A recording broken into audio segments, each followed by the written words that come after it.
Good day, everyone. Today I'll be discussing a topic that's honestly have a significant effect to all of us every single day, whether we talk about it or not.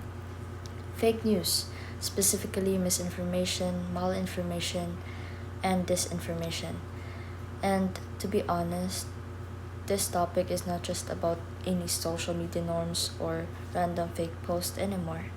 Fake news can actually affect elections, public safety, reputations, mental health, and even national issues, especially nowadays that almost all of us spends hours online. Of course, information spreads faster than people can even verify it. One click, one repost, one share, and suddenly all of us already believe something that may not even be true. So, before we start, I just want you guys to think about this. Have you ever shared something online and later found out it was fake? Or maybe you believed a viral post immediately because it looked very convincing? Because honestly, most of us probably have. And that's exactly why understanding these different types of fake news matters. So, our topic is navigating the dangers of misinformation, malinformation, and disinformation. First, let's look at the three main types of fake news: disinformation, misinformation, and malinformation. So, disinformation are false information shared intentionally to manipulate or harm people. This one is way more dangerous because the author itself already knows it's fake. Second is misinformation. These are false information shared without harmful intent, meaning the person itself that is sharing it usually thinks it's true. They are not trying to deceive or manipulate people intentionally. And lastly, malinformation. These are actually true information, but it is used in a harmful or misleading way because sometimes real facts are taken out of context just to damage someone's image or influence public opinion. Um, Most of the time, it is used, malinformation is typically used or seen during campaigns because some people are trying to knock a candidate down because they don't like that person. So, these three are the categories under fake news. They may sound similar, but the intention behind sharing the information is what makes them different. Now, before we discuss them one by one, I'd like to um, say or state the objectives. First, understand different types of fake news. Of course, we need to understand those things before we analyze it. Second, identify online information threats. Third, analyze recent Philippine cases. Fourth, develop critical media literacy skills. Fifth, practice fact checking techniques. And lastly, promote responsible information sharing. So, first is disinformation. These are false information, as I've said, that is spread deliberately. So, meaning the person behind it already knows it's fake, but they still share it for maybe political, financial, or social influence.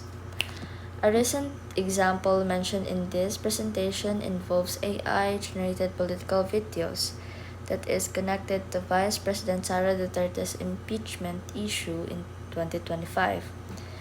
Now, this is honestly scary because AI nowadays can already create very realistic videos, voices, and images.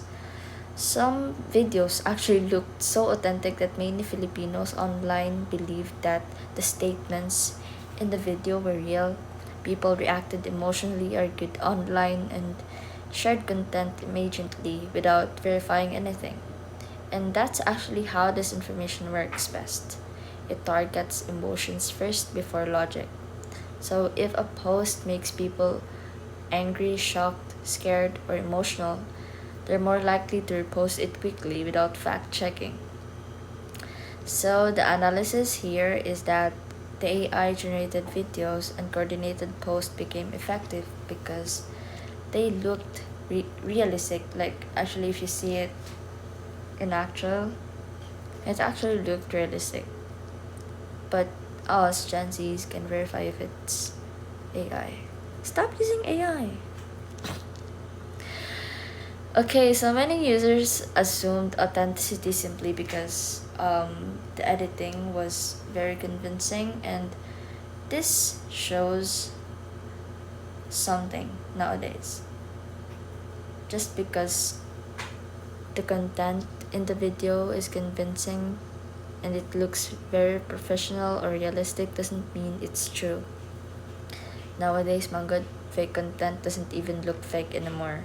So before, edited pictures were obvious, but now with AI, deepfakes, voice cloning, and advanced editing tools, people can literally create fake speeches, fake interviews, or even fake evidences within minutes.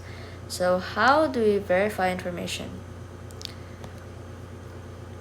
First, check reports from trusted news organizations. Don't rely on TikTok clips, Facebook captions, or random reposts. Second, use professional fact checking websites. Some trusted sources include Rappler Fact Check, Verifiles Fact Check, AFP Fact Check Philippines. These organizations investigate viral claims and verify whether they are true or false. Another important thing is analyzing suspicious accounts and edited videos. For example, does the account look newly created? Does it only post political content? Are comments disabled? Is the video cropped strangely? Are there any missing contexts? These small details actually matter. Also, compare information from multiple credible sources. If only one random page is reporting something huge while major news organizations such as GMA, 24 Horas, TV Petrol are silent, that's already suspicious. And honestly, one of the best habits online is learning not to repost immediately. Not every emotional post deserves instant sharing. Now, here are those trusted fact check websites that I cited earlier. You can use it and check it for yourself. Now, let's go on to misinformation. So, misinformation is way different because there's usually no bad intention involved. As I've said, the person sharing the false information often believes it themselves.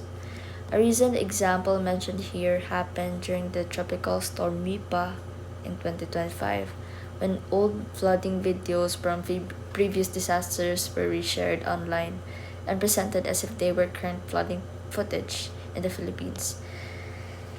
And honestly, no, this happens almost every typhoon seasons. Like, people panic, emotions of course are high, and suddenly old videos start circulating again. Some users repost them because they genuinely want to warn others, but the problem here is the information becomes inaccurate. This can actually create unnecessary fear and confusion.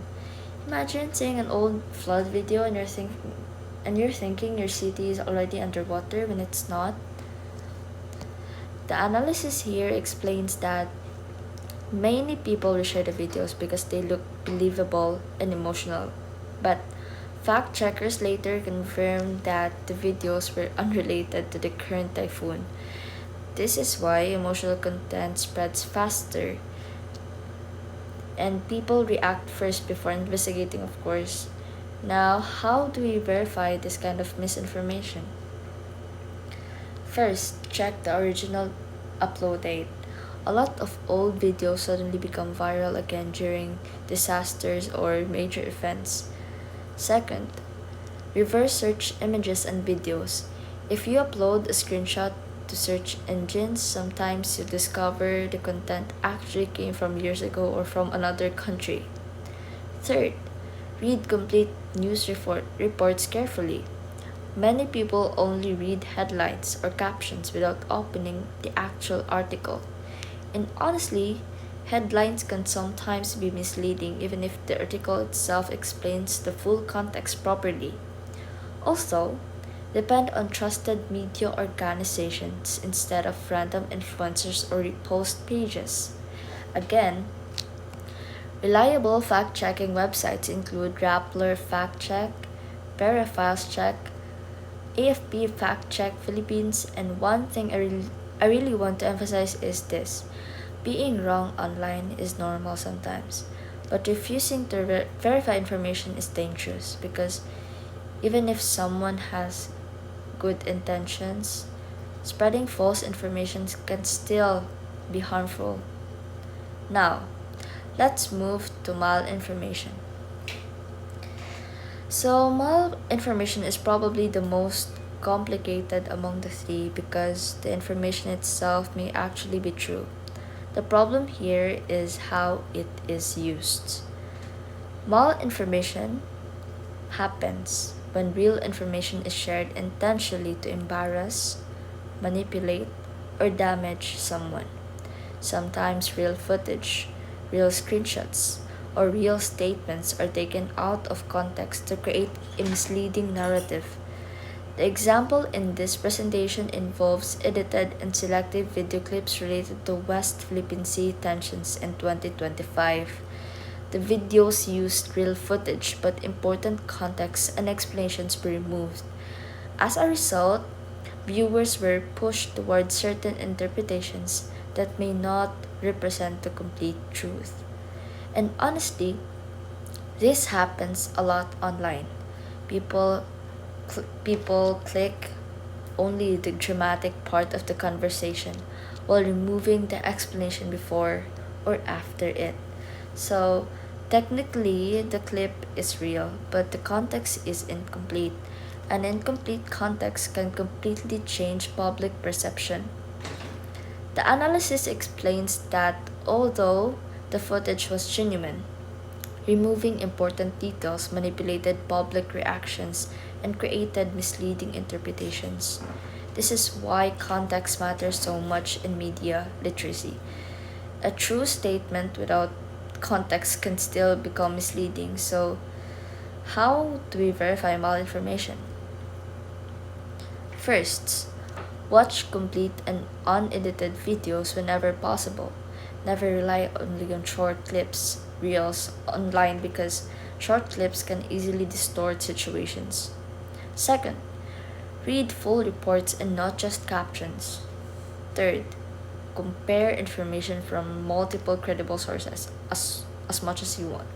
And another important thing to avoid: reacting immediately to viral posts. Social media is designed for fast reactions, but critical thinking requires slowing down. Lastly, evaluate the intention behind shared content. Ask yourself, why was this posted? Who benefits from people believing this? What emotions is this trying to trigger? Because manipulation online is often emotional, not logical. Now that we've discussed the three types, let's compare them quickly. So, misinformation is false information shared accidentally. Disinformation is false information shared intentionally. Malinformation is true information maliciously or misleadingly. So, the key difference is the intention and the nature of the content. Now, why is media literacy important today? Because technology is evolving, of course, faster than people's ability to verify information.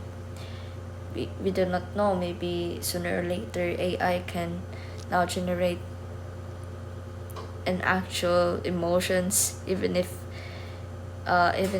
artificial intelligence cannot. Nowadays, AI can generate fake voices, fake speeches, fake evidences, fake interviews, fake photos, fake videos, and honestly, younger generations are especially exposed because Most information now comes from social media, algorithms instead of traditional news. And the most scary part is that algorithms prioritize engagement, not truth. Meaning, the more emotional or controversial a post is, the more likely it spreads. That is why fake news travels so fast. And this is why critical thinking is now one of the most important skills online. Not everything viral is actually true. Not everything is static is credible. Not everything emotional is true. Sometimes people confuse popularity with accuracy, but millions of views do not automatically equal truth. Now, before I end, I just want to leave everyone with a few practical reminders before sharing information online. Verify first, read beyond the headline, check reliable sources, analyze context, question emotional manipulation, and think critically because in today's digital world, every user is also responsible for the information ecosystem.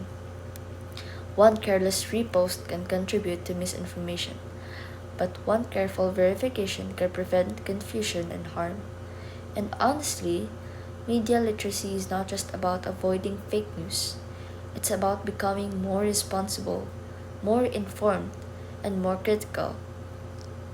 Especially as students, we should learn how to distinguish facts from manipulation because the internet will continue influencing politics, education, public opinion, and even our personal beliefs. So, to conclude, misinformation misleads accidentally, disinformation deceives intentionally, and malinformation manipulates true context.